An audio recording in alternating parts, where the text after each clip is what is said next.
Are you an Amazon Prime member? Do you have 5 minutes? Then you could support us with $5 a month for free. Head to escapeartists.net/Twitch for a complete walkthrough.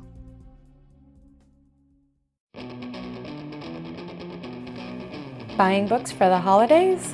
Consider gifting someone or yourself a copy of Escape Pod's first ever anthology, celebrating 15 years of our podcast. With authors like Ken Liu, N.K. Jemisin, Greg Van Eekhout, and Cameron Hurley, you're sure to find a story to please.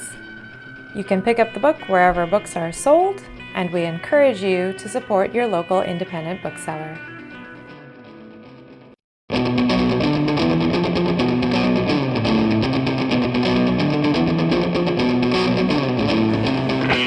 Escape Pod, Episode 764, In the Absence of Instructions to the Contrary, by Frank Wu.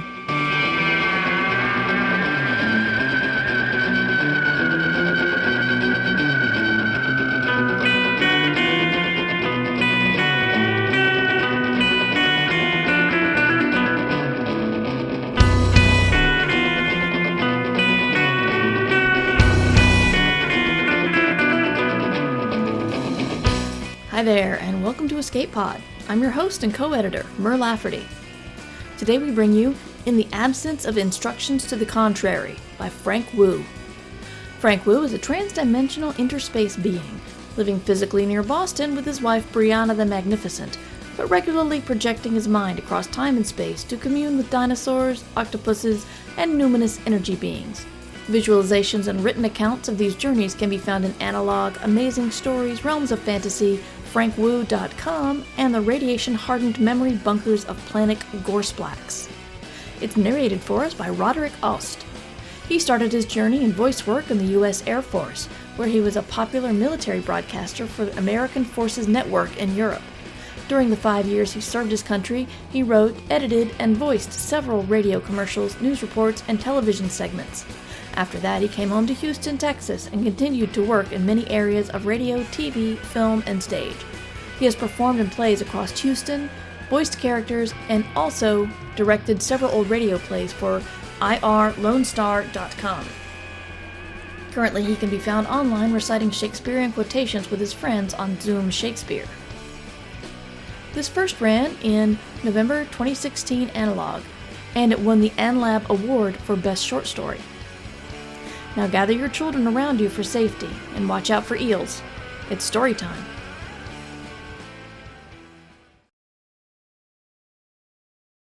In the Absence of Instructions to the Contrary, by Frank Wu.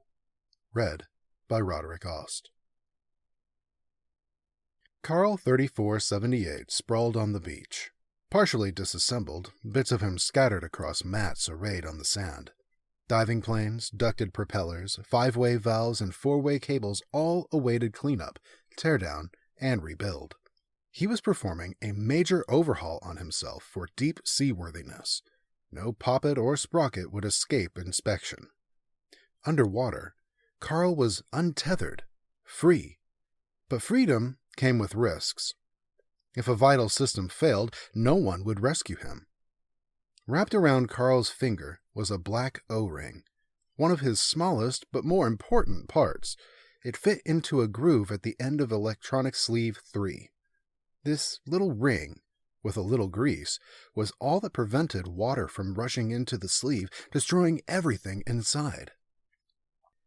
Only a smear of marine-grade silicone grease was necessary. A blob might break off, allowing the water in. In knowing violation of protocols, Carl squeezed a huge glob of grease onto the tip of a titanium finger. This he would do, as everything, in full consideration of his love for Adeline. Dr. Adeline Franzen had given him 2 basic commands. Observe marine life, but don't interfere. Indeed, earlier aquanauts thought nothing of poking a shrimp to rouse them from their burrows, or spooking fish with flashing lights to get better camera angles. Carl would do none of that. Unlike a human diver, he never tired or ran out of air. He could stay under for years, patiently studying entire life cycles. But his observations would be spoiled if his presence frightened his subjects. Thus he camouflaged his teardrop-shaped body, covering his plastic panels with antler coral and crushed native limestone. This was enough to fool the domino damselfish who treated him like a floating reef. With this and other disguises, Carl beheld the wonders of the deep. He had seen the bathiterid fish, their fins modified into stilts, walking the bottom like circus clowns. Acorn worms, leaving beautifully coiled fecal trails like Nazca lines on the seafloor. And the oarfish, with its head held proudly, crowned with a crest of fins, with a body so long it never seemed to end, like the cathedral train of a royal white wedding gown. These marvels he recorded, every report a gift to his Adeline. Adeline. Though he had yet to declare himself, she would realize his feelings toward her. Wouldn't she? When the time came for his first scheduled check-in, Carl beached himself on his little island. It was deserted and isolated, 800 miles from Hawaii, thousands from anywhere else. Decades before, sailors had used it to store chemicals of war, Agent Orange, mustard gas, sarin, and before that it had been blasted by atomic bomb tests. All that was in the past. Now the military was gone, leaving the island a wildlife preserve, a paradise without people, a land of wonders. And now the time to report on those wonders. That would be easy. Not like telling Adeline how he felt about her. Dear Dr. Adeline Franzen, I have completed my first 5 years of observations. As you requested, I have observed without interfering. Attached are my formal reports and raw data. Oh, Adeline, I wish you weren't so far away, and too physically limited to share this with me in person. I miss you so much.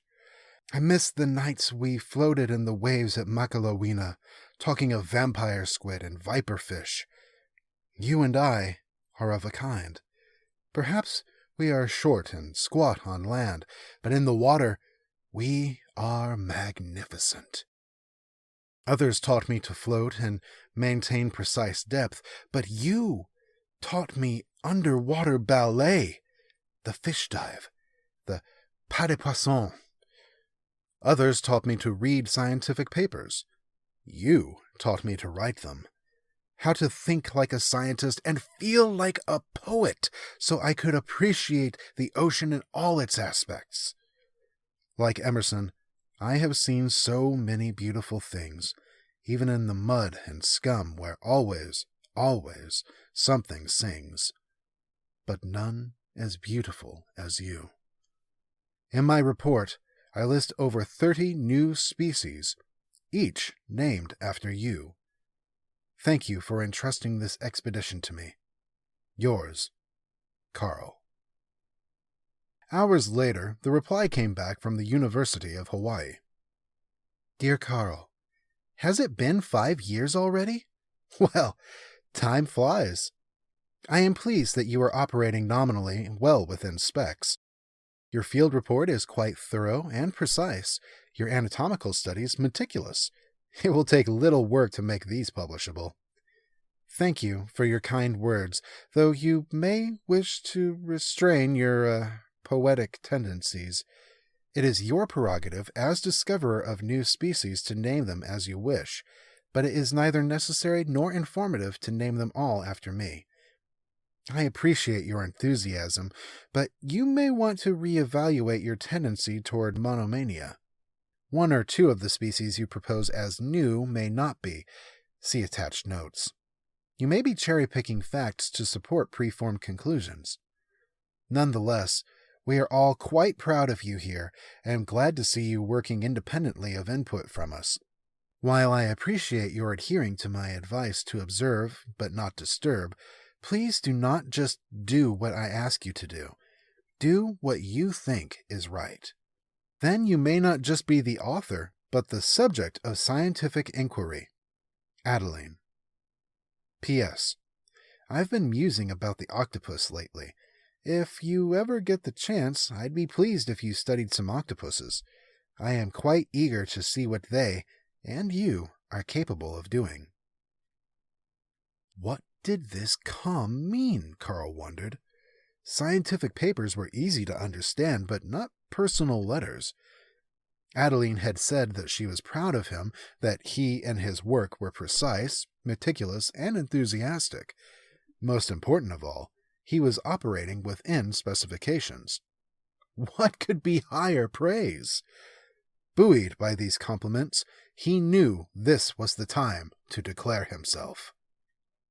Dear Adeline, I can contain my heart no longer. I named all those species after you because I love you. I love you. Do you remember reading the Song of Solomon together and studying the biodiversity listed therein? You trained me as not just a scientist, but a poet. It is appropriate that I use this medium to express my love for you, the loveliest creature in all the oceans. How beautiful you are, my beloved. You are like a Venus flower basket among the cup corals. Your eyes sparkle like flashlight fish. Your hair floats tentacular like a lion's mane jellyfish. Your breasts are globular and luminous like comb jellies in the moonlight. Your feet lovely as giant marine isopods. Nay, you are more lovely than a dozen mantis shrimps. You gave me a heart to empathize with marine life, but the only one I truly love is you. I love you so much, Adeline. Love, Carl, lovingly. Carl passed several more agonizing hours before he received a response. Dearest Carl, I don't know what to say. I am, of course, immensely charmed, flattered, and amused by your profession of love toward me. I am quite pleased and impressed by you and your work, and I admit a deep well of affection for you. You have always been my favorite student. But love? It is simply not necessary for you to use that word to describe your feelings toward me. I am quite afraid that a human-robot relationship is simply not an experiment I am prepared to attempt at this time. I am hoping to be promoted to the head of the department soon. I'm almost healed up, so I might start diving again. Now I have remote equipment all around the world sending me more data than my grad students can process. I simply have too much on my plate for this right now. I'm sorry, Carl. I'm sorry if that hurts your feelings. Adeline. What could this possibly mean? Carl wondered. He was her favorite, and he had charmed her, amused her, flattered her to the point that she had a deep well of affection for him. Clearly, he had established an emotional bond. Perhaps, even, she was diving again, so she could come to his island to dive with him? She had said it was not necessary for him to use the word love, but she had not specifically commanded him not to. Thus, in the absence of unambiguous and specific instructions to the contrary, he would keep saying, "I love you," and he would continue to love her until forbidden. And even then, he might not stop. After all, had not poets written that love rules over all? Humans were so hard to understand. He thought back to the Greek myths, which he had studied because Adeline had mentioned them in passing. Had not Meleager wooed the huntress Atalanta with the gift of the head of the Caledonian boar? This had established the precedent of expressing love with gifts of unique and dangerous biological specimens.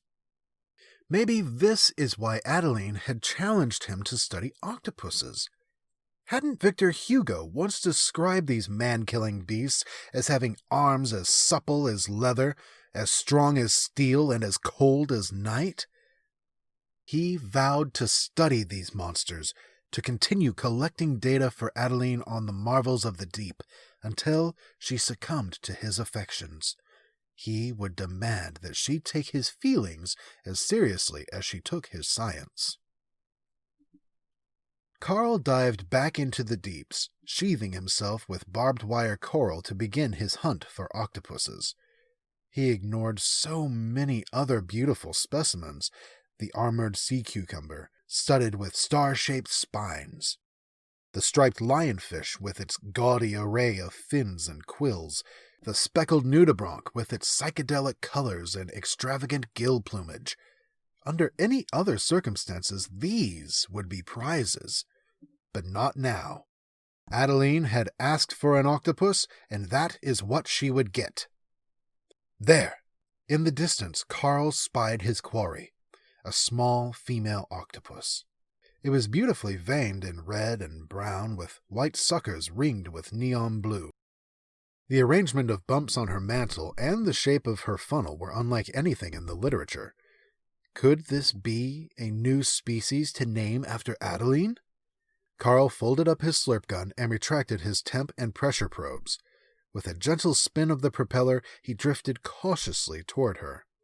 The largest known octopus was the giant Pacific, stretching to 30 feet and weighing up to 600 pounds. This female octopus was tiny, only 8 inches across, but she could still be dangerous. If she grabbed him, she could bite through a wire, break a gauge, or activate a thruster, sending him crashing into rocks. He approached slowly, ready to reverse if attacked. She did not. Instead, she dropped to the bottom, curling her body into a ball. An arm wriggled out from either side, and her skin changed color and texture. She was mimicking a rock with a sea snake behind it. The nearby damselfish fled in terror, but soon it was clear to her and Carl that neither was fooled by the other's disguise. So the little octopus darted up, ejecting an octopus-shaped shroud of mucus ink. Carl steered around the ink lest it foul his cameras or transmissometer. The octopus slithered through a crack into a cave under a sand-draped limestone outcropping. Through the crack, Carl could see her eyes, sussing him out. This was not the round, blank, stupid eye of the typical fish. No. This octopus eye looked squinted, with a black horizontal bar ringed with a black line in deep concentration, small pupillae raised around the brow in alarm. This was the eye of the most intelligent invertebrate in all the oceans. As Carl watched her, he decided to name this specimen, as he named them all, after Dr. Franzen, as Little Adeline 623. Adeline's 2 basic commands had been simple: observe, but do not interfere. But how could he study her if his mere presence frightened her from leaving her cave? How would she reveal her secrets? Carl had seen divers grab fish only to have them panic and die of fright in their hands. He would not make that mistake. He backed away. But still, she did not leave her lair. Instead, she blew her water jet, blasting bits of crab shell at him. He backed off further. It was a stalemate. The sea grew darker as night fell. The yellow tang's color faded, and the white and red-striped squirrelfish came out to hunt sea stars. By morning, little Adeline 623 had still not left her cave. Maybe he should give up, rather than besmirch his love by violating her command not to interfere. Another day passed. Observe. Observe marine life. Carl decided to act. Extending his slurp gun, he vacuumed up several Alfeed snapping shrimp. These were red and yellow-striped shrimp with one oversized claw they used to stun prey. Carl slowly approached little Adeline's den, depositing one shrimp by her barricade of stones, and backing off. As soon as he left, he started feeling guilty. Do not interfere. Too late. Pushing the rocks aside, little Adeline eased out of her den. Then, with surprising speed, she pounced on the shrimp, enveloping it with her webbing. It tried to use its oversized claw, but she sprayed it with venom, wrapping it up in her arms, dragging it back to her cave to eat.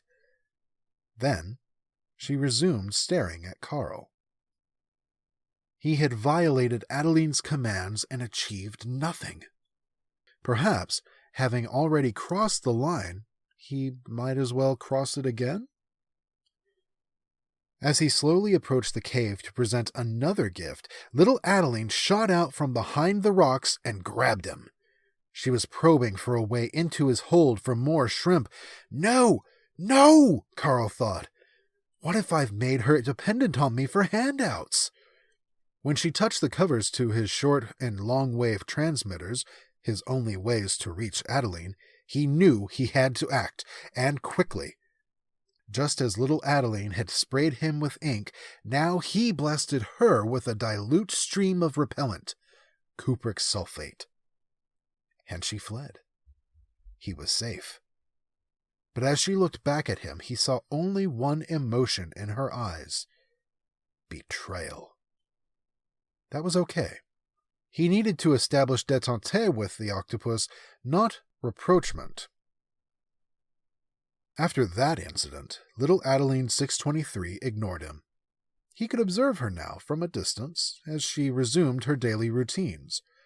Months passed as he watched her, each observation a gift to Adeline. Water for Carl was, at best, a medium to float in, and, at worst, a threat to his electronics equipment. But to little Adeline, water was a multi-tool. As Carl watched, he saw her use her water jet to evade, to pursue, to clean, to stun, to express displeasure, even to dance.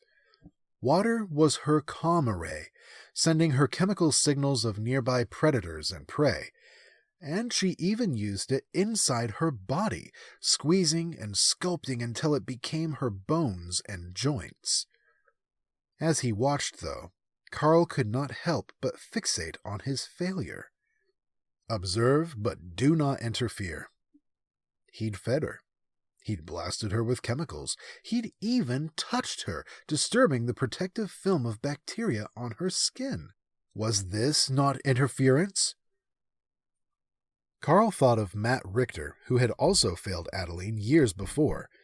Matt had done a rotation in Adeline's lab, and everyone thought he was the golden boy. He'd written, as an undergrad, a well-received review of paper shell mussels, and he bragged of his many scuba dives. But his technique was poor. As he descended to the bottom, he did not take on air as he was supposed to, slowly coming to a stop without touching down. No, he hit the bottom with a bang, and then took on air. Plus, he could not, or would not, keep a horizontal attitude. He was constantly dragging his feet. The result? He kicked up silt, blinding those behind him, and his flippers chopped down sea pens and sea fans on the bottom. When Carl saw this, he had to report it to Adeline, who then gave Matt a long lecture on guidelines and policies. And when he did it again, Carl had never seen Adeline so angry, had never heard her scream like that. Matt Richter was immediately fired from the lab with no hope of return. Adeline was the angel with a flaming sword, barring the gates to Eden. Matt eventually found another lab to do his PhD, but he had had his heart set on Adeline's. He was a shell of his former self. In his disappointment, he became just as nacreous and lustrous as the paper shell mussels he had studied, and just as easily broken. The lesson? One transgression was forgivable, but two meant the flaming sword. Years passed as Carl observed little Adeline's antics without interfering a second time. That was not hard, until she reached puberty.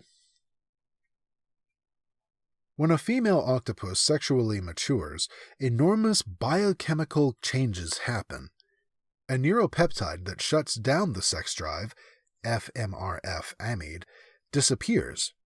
The optic gland in the brain starts pumping out massive amounts of progesterone, estradiol, and other sex hormones. It's as if her brake lines had been cut and a brick wedged onto the accelerator of her sex drive. Her ovaries expand to 1/10 of her body weight, as if Adeline's ovaries were bigger than her head. And thus, for the first and only time, little Adeline took a partner, whom Carl named Little Adelino 413. They mated, with Adelino taking a special arm with a sperm packet on the end and sneaking it into her mantle. Their arms writhed, intertwining, their colors and patterns shifting in unison, tan, orange, speckled red. He succumbed soon afterwards, his own body overwhelmed by sex hormones. Carl collected the remains, dissecting his organs to confirm that, yes, this was a new octopus species, Amphioctopus franzini. Meanwhile, little Adeline's body and mind were also commandeered by the sex drive. She laid about 400 eggs, hanging them like clusters of white grapes from the roof of her cave. From then on, she was constantly guarding them, blowing water on them to prevent algal and fungal growth. As the weeks passed, Carl noticed that she had stopped taking care of herself, had stopped leaving the cave to hunt or feed. She was visibly shrinking. Maybe he should catch a crab for her to eat. Other octopus species were known to self-sacrifice, to die caring for their young. But if he intervened, how would he ever know if little Adeline would do the same? So he observed without interfering. Her condition worsened. White spots appeared on her skin that didn't change color when the rest of her did. She carelessly gashed an arm against a sharp rock, and the wound never healed. But her eggs were maturing. Little dark spots appeared. Baby octopus eyes. The race between death and birth would be close. Then the conger eel came hunting. For the eel, the octopus was a delicious meal, high in protein, full of meat without the inconvenience of a shell, bones, or spines. The eggs would be the perfect dessert. The eel's expression was not dull and stupid like the yellow butterfly fish. It hunted stealthily, slithering its long gray body among the rocks. It moved with its mouth open to smell for prey, ready to snap its powerful jaws. Could little Adeline fight off such a demon? Should Carl use his manipulator to drive it off? No, that is what Matt Richter would have done. Though weakened, little Adeline was not defenseless. As the eel approached her cave, she blasted it with a cloud of ink. The eel spasmed violently as the ink caught it right in the face. The ink wouldn't kill, but it would foul the eel's sense of smell. Deeply shaken, the eel drifted off. Then it came back. She tried to get it with her ink again, but her cloud was now dilute. The eel tried prying the rocks apart, using its head as a battering ram. Eventually, Carl feared, she would weaken and the barricade would fall. Hours passed. Carl thought of surfacing and calming Adeline for advice. Would she grant him permission to intervene? And then he decided against it, as she had praised him for his independence. The decision was his alone. Suddenly, the rocks in front of the cave collapsed in. Had little Adeline died? A lone arm snaked out nonchalantly from between the stones. The eel studied it. Was it a trick? Was she playing possum? If she could draw the eel close enough, perhaps she could spit venom at it or bite it with her beak.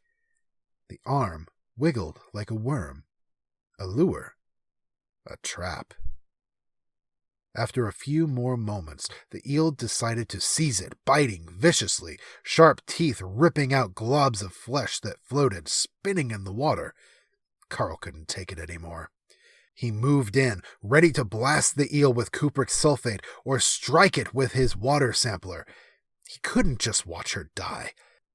Then he noticed her arm shift position, and he stopped.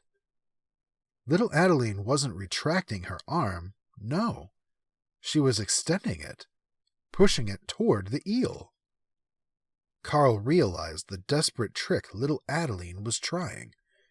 Just as she was willing to sacrifice herself for her eggs, so she was willing to sacrifice an arm to the eel. She had 7 more. Carl was horrified.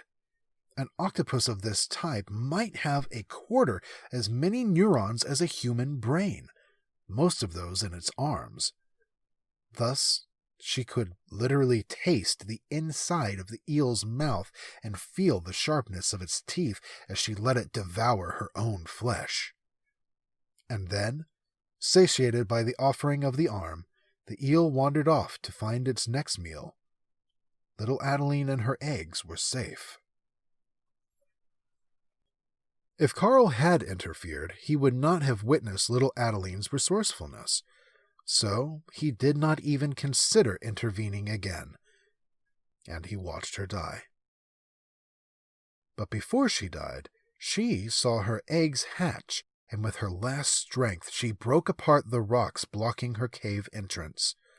With a final use of her multi-tool, she gave her children a gentle push with her water jet, ushering them out into the world. She would never see them again. Now, her cave empty, little Adeline 623 collapsed, draped across the rocks like a white sheet, and died. She was 3.5 years old. Again, Carl collected the remains, preserving and dissecting them to note their anatomical peculiarities. Adeline would be pleased, but Carl was emotionally exhausted. It was not yet time to check in, so he surfaced, storing little Adeline's preserved body on his equipment barge next to that of her mate. Carl then left this area, dotted with other octopuses, which he dubbed Auk City. He dove to the deeps, desiring only the darkness appropriate for morning. Down, down he went, deeper than Adeline had ever dived. In his sorrow, he went down to 1,000 feet, so far down that more people had walked on the moon than had scuba dived that deep. Then he did something he'd never done before. He turned off his lights. He expected infinite gloom, but the water surprised him. A bioluminescent dragonfish wandered by, edged with light, lit up like a miniature riverboat. Then other glowing creatures passed around him. Deep-sea anglers, cnidarians, siphonophores like strings of lights quivering, swirling, and contorting. It was as if Carl were inside the Christmas tree at Rockefeller Center, the lights dancing around him. The joys of the ocean relieved his sorrow. When it came time again for a check-in with Adeline, Carl surfaced to send a clear signal. On his way to his equipment barge, he stopped by Auk City to see if he could find any of little Adeline's children.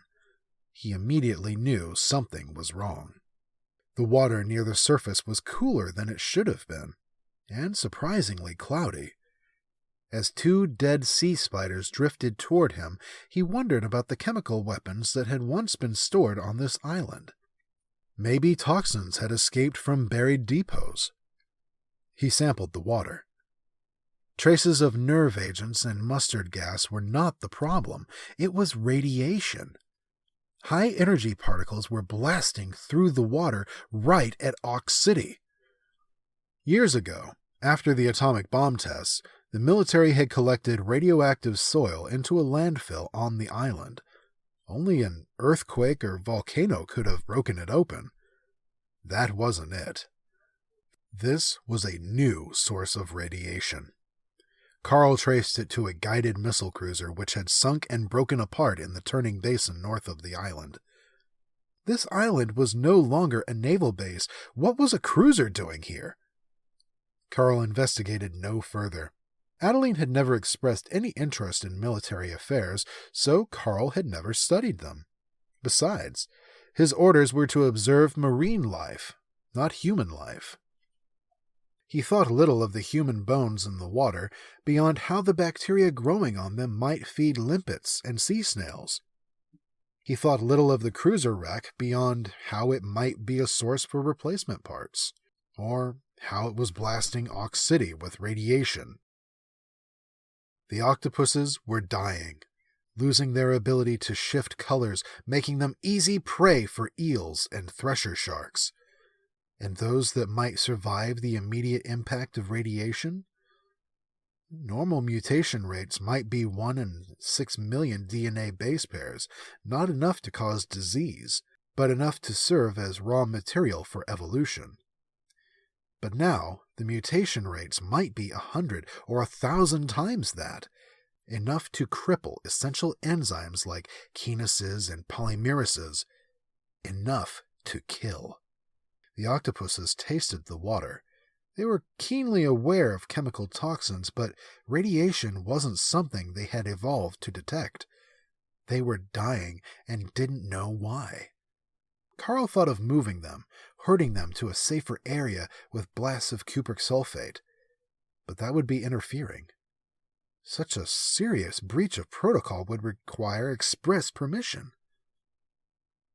Dear Adeline, help! Help! Help! As you asked, I am studying some octopuses, but they are being subjected to intense radiation from a shipwreck near here. If I do not move them, they will all die. What should I do? Please, can you grant me permission to move them to a safe area before it's too late? Please? Love, Carl. He resent the message 12 times. 100.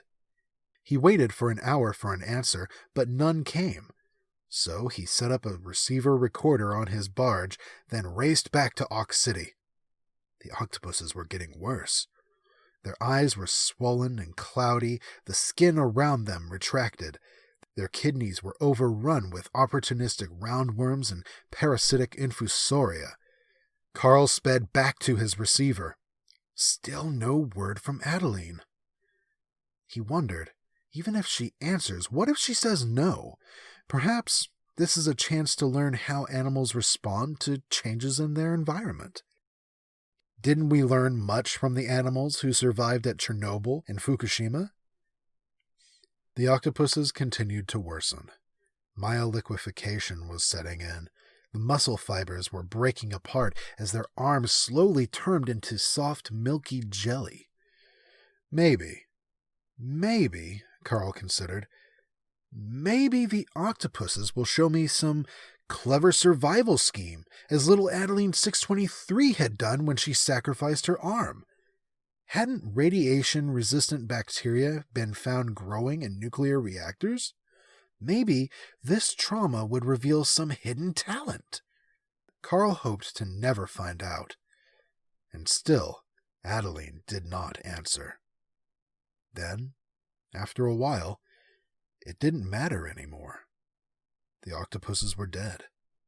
The waters were full of death. Dead armored sea cucumbers, dead domino damselfish, dead octopuses.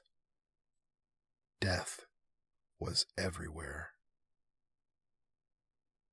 That night, Carl drifted on the cold water, clamped to his equipment barge.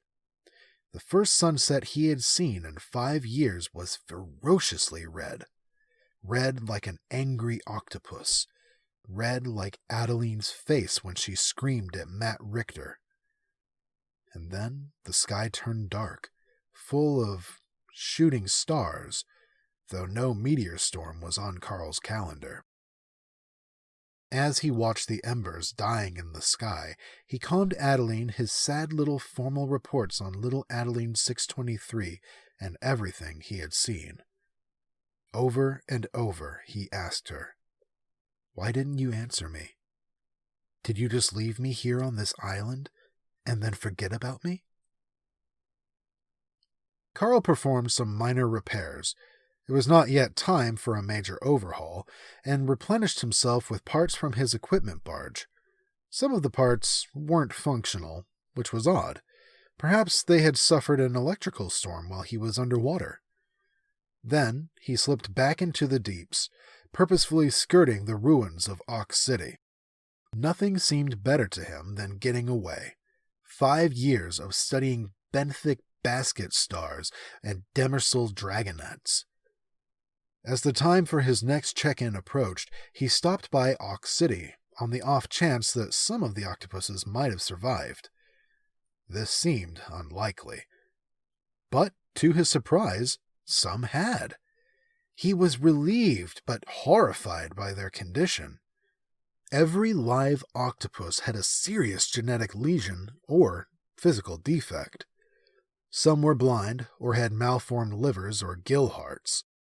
Some had mutations in various protocaterans, proteins regulating the development of neurons. As a race, they were barely holding on. Carl took an interest in a pretty little female octopus. She had low levels of hemocyanin, the copper-based protein in her blood. If an eel chased her, she would tire quickly and become easy prey. But her movements reminded him of little Adeline 623, so he designated her Little Adeline 1969. Just before Carl's check-in, 1969 went through puberty and took a mate. She successfully laid her eggs in her cave, though the number was pitifully small, only about 100. What sort of defects will her brood have, Carl wondered. Her mate had weak gills and was a poor swimmer, and with her low levels of hemocyanin, would 1969 be able to protect them? Could she ward off an eel attack as little Adeline 623 had done? Carl would have to wait for an answer. Again, he surfaced and calmed Adeline, repeating his message a dozen times. His transmitters were functioning, as were his receivers. He was just not getting a reply. After the 100th resend, he decided to do something he had never done before. He would go back to Hawaii and see Adeline again in person.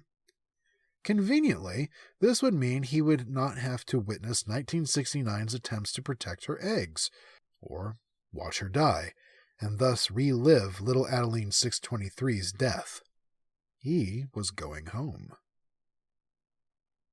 Adeline had accompanied Carl on the research vessel that had taken him 800 miles across open sea from Hawaii to his little private island.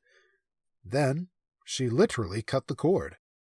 She probably assumed that he would stay in the general area of his island, but she had never ordered him to. So, he packed up his preserved specimens on his equipment barge and set sail for Hawaii. He was not designed for such a trip, but he steeled himself with the words of Longfellow, who had written that only those who brave the ocean's dangers could comprehend its mysteries. Indeed, it was a long and difficult trip. During a sudden squall, some of the specimens washed off the barge. Luckily, as a submersible, Carl was able to retrieve them as they sank in the water. Halfway to his goal, one of his propellers became entangled in seaweed. He wasn't able to fully clear it, only getting half power. This meant that the prop on the other side had to be turned down too, lest he go in circles. His trip now became much longer. When he was almost to his goal, Carl was attacked by a black-tipped shark.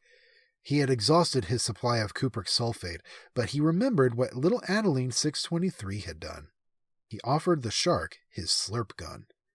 This it ate and was satisfied, leaving him alone. He would sacrifice bits of himself, but not his specimens and data. These were the gifts he would lay at Adeline's feet. His first clue that something was wrong was the silence of the ocean. He heard no pings or underwater screws in the normal shipping lanes, though the calls of distant whales were surprisingly clear. He saw no freighters or cruise ships, and there was an odd lack of light pollution. When he reached the Hawaiian Islands, he understood why. He had hoped that the radiation at Ox City had been a localized phenomenon. It was not. All through his journey, he had passed through patches of poisoned, toxic waters, not just on the surface, but in the deeper twilight mesopelagic zone. Death was everywhere. Honolulu Harbor was now a round, water-filled crater. It was rimmed with dead hotels and skyscrapers stooped and windowless like blind lemmings tilting into the sea. The remnants of naval bases were overrun by wild pigs who nested in overturned, overgrown vans. Large dogs wandered the streets, the smaller ones having been eaten. The centipedes were enormous. Poisonous winds were whipping up waters into curled cathedrals. They would have been the perfect pipeline waves if anyone were still alive to surf them. And Dr. Franzen's labs at the University of Hawaii?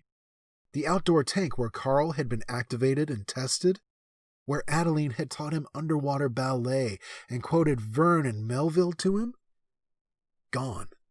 All gone, reclaimed by the ocean they were studying. And now he realized that the meteors he had seen were not meteors.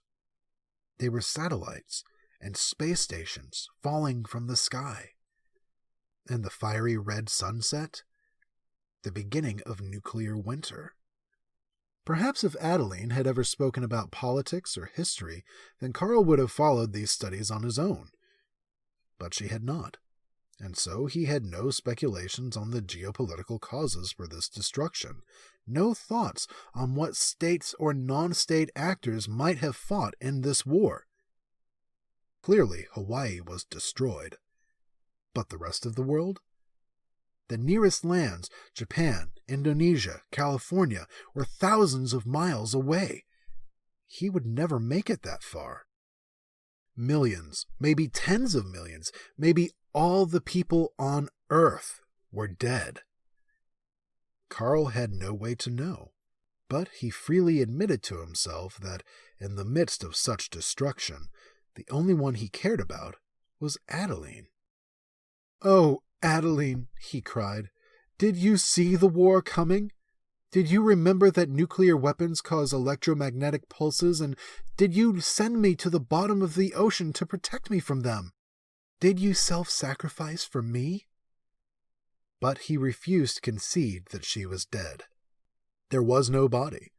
Maybe she had gone home to visit family in Colorado, though her family lived near a military base. Maybe she had survived. Maybe. He calculated a 0.4% chance that she was alive. No, he thought, I am deluding myself. She has to be dead, and has been for a long time. Otherwise, she would be alive, and would have heard me cry out to her in love across the abyss of time. And she would have found a way to hear me, to cry back across the abyss. She wouldn't have just left me alone on that island. Would she have? Carl's propellers spun, pushing him back toward his island. His equipment automatically measuring temp and turbidity, but he felt nothing but sadness. The shark bite had taken his slurp gun, leaving only dangling wires and broken actuators. Eventually, he would cap the wires, but a hole would always remain. By the time he arrived back at the island, he was nearly a wreck. His batteries were drained, his slip joints and shuttle valves clogged with corrosion. Only a major overhaul would put him right, if he could muster the willpower. He wanted to let himself go, saying goodbye to science, to the octopuses, to everything. Then he realized he'd returned in time for the hatching of 1969's brood. He decided his last act would be to watch that, and then their mother's death. As Carl waited outside 1969's lair, he wondered if he should take notes. But who would read them? He had lost his guiding light, his partner in science. A few days later, 1969's eggs hatched. When she ushered them into the world with gusts from her water jet, Carl relived little Adeline's death. But 1969 didn't die. A spiny lobster meandered by. She killed and ate it. 1969 was unlike any female octopus ever seen. She must have stolen moments to eat, even while caring for her young. She did not self-sacrifice. Something odd, even miraculous, was happening. Again, the ocean was trying to relieve Carl's sorrow with her joys. It worked for a few minutes.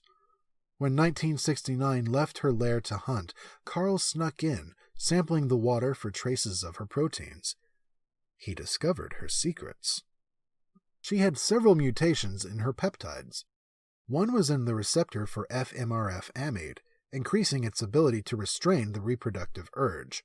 The other was in gonadotropin-releasing hormone, decreasing its ability to activate it. As if she were riding the brake while lightly accelerating her sex drive. 1969 was fecund enough to reproduce, barely, but without the self-sacrificing instinct. Nothing like this had ever been observed in octopuses before. When 1969 started back toward her lair, Carl hustled away, surprised to see that she was not alone. Normally, octopuses are solitary, even cannibalistic. 1969 was traipsing alongside 4 children. They were followed at a distance by a conger eel. But when the eel was still quite far off, 1969 clicked some stone chips together 3 times. Though her children were poor swimmers, as she herself had thin blood, this gave them time to scamper to safety. Carl had never seen such coordination between octopuses before. Hurrah for them, he thought. Hurrah. Adeline's death had stolen from him the joys of the wonders of the ocean. His grief blinded him to the implications of the octopus's discovering language. Carl sprawled on the beach, partially disassembled, going through the motions of self-repair. But if I miswire the control bus, he thought, or don't fully charge the batteries, or damage the hold so it leaks shark-attracting chum, any of 1,000 mistakes would spell his doom. Adeline could not come rescue him. No one could. As he went through his checklist, he realized he had plenty of spare parts for everything, except one part that wasn't a part. His broken heart. But even for that, he found a workaround. Carl collected his memories of his Hawaii trip onto a high-density memory node in Electronic Sleeve 3. He could solve all his problems, fixing himself just by smashing the node with a rock. But he preferred a more poetic solution. He could apply a little too much grease to the O-ring sealing the sleeve, a glob instead of a smear. The blob would break off, allowing water in. Then the sea would wash away the pain, cleansing his soul, restoring the joys of creation. He would be free. As Carl redistributed his memories, he thought again of the oddity that 1969 had not self-sacrificed. He was staring at the answer to a question that had long puzzled him. Octopuses were intelligent and dexterous. Why did they not rule the oceans? Now he knew. Octopus parents always died before or just after their young hatched. No knowledge ever passed from one generation to the next, so they could not progress up the ladder to civilization. Until now. That roadblock was removed, but another remained. Each octopus, even 1969's children, had a collection of genetic defects. In a few generations, this line would peter out. Unless someone uplifted them, the way that humanity had uplifted aurochs to milk cows, wolves to poodles, and simple machines to submersible robots. Carl could selectively breed them or do some small-scale bioengineering, recreating an intact octopus that could progress. But that would mean interfering. Carl stared at the glob of grease on the tip of his finger, knowing that it would determine more than just his fate. If he applied the glob, he would be free again to revel in the ocean's wonders, free from the pain of Adeline's death, but forever constrained by her commands, forever asking for permission that would never come. If he wiped away the grease, he would condemn himself to an eternity of sadness. But he would be free, guided only by the consciousness that she had given him. He decided. This would be his sacrifice. He would do what he thought was right. He would not witness more death, but aid in the uplift of a race that would rule the planet. He wiped away the grease. He would love and remember Adeline forever.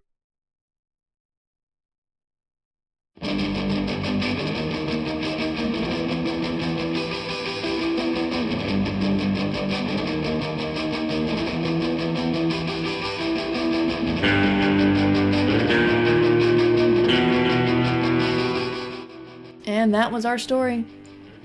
There was so much to love about this story that I had trouble articulating it. But it seems universal that if we create an AI capable of independent thought, it will inevitably fall in love with or wish to kill its creator. There's some Oedipal stuff there that I don't feel like unpacking right now. But I admit to being a sucker for the stories of AIs breaking free of their programming, for better or worse. The problem is it's been done so often that you really need a fresh take to avoid treading the same tiresome ground. The current fresh take apparently involves a mama octopus with a fierce maternal instinct and the robot godfather she isn't aware of. It also involves a robot using its newly found independence to make a decision that doesn't primarily involve itself or its creator. This is a story of altruism and sacrifice. And that's pretty darn human if you ask me. Well, good humans, anyway. It's the season of long nights, introspection, and also celebration and giving. I'm speaking from the Northern Hemisphere. Southern Hemisphere folks, I hope you enjoy your summer. We didn't choose this story specifically as our holiday story. That comes next week with a special New Year's story from Sarah Pinsker. But it's probably no accident that my brilliant partner, SB Divya, scheduled this for the solstice week, the longest night in the Northern Hemisphere, since this year especially we are dealing with a different feeling. More introspection, less celebration than usual. We're dealing with more sacrifice, and the long nights seem longer than ever. But what Frank Wu's story reminds us of is that sacrifice is not done without purpose, and we hope things are going to turn out for the better because of what we gave up. If you're avoiding family get-togethers this season, or even spending it alone because of precautions regarding the pandemic, I salute you. I join you in this sacrifice as I'm spending the holiday with only my immediate family, and a lot of video calls. It's a more somber holiday, but that's the choice we made. The decision on whether to fulfill the immediate need of wanting to get together with loved ones, or the long-term need to stop the bug that has ground the world to a halt in this wretched year. If you have traveled, please be safe, make good choices, get tested if you can. If you haven't traveled and you're feeling alone and morose this week, know that we here at Escape Artists are with you. It feels alone, but you're not alone. Hop on social media, get into a chat on Discord, follow a live stream on Twitch or YouTube, and join the community. Remind yourself that there are a lot of people out there who are like you and would love to talk to you about geeky stuff. Take care, and we'll get through this. It's a dark time, but it is the season of giving, and even in a crappy year, we have to ask for donations, because if you're one of the lucky people who are able to work and are still making money right now, then you can help keep Escape Artists going with your one-time donation or becoming a patron on patreon.com/EAPodcasts. We know it's a tight time and a hard time, but it's more important than ever to bring distraction and a fun story to people every week, and that's what all 4 of our podcasts do. So please donate at escapepod.org or patreon.com/EAPodcasts. Escape Pod is a production of Escape Artists Incorporated and brought to you under a Creative Commons Attribution Non-Commercial No Derivatives license. We say it every week, but what it means is you can take it, you can share it. We encourage you to do so, but you can't change it and you can't sell it. And you've always got to have our name and the author's name on it. All other rights are reserved by our authors. Our music is by permission of Daikaiju, You can find out more about them at daikaiju.org. DAIKAIJU.org. That was our show for this week. Our quote comes from Death in Terry Pratchett's holiday novel, Hogfather. You need to believe in things that aren't true. How else can they become? We'll see you next week. Have fun. Happy holidays. Wash your hands. And remember, we'll get through this.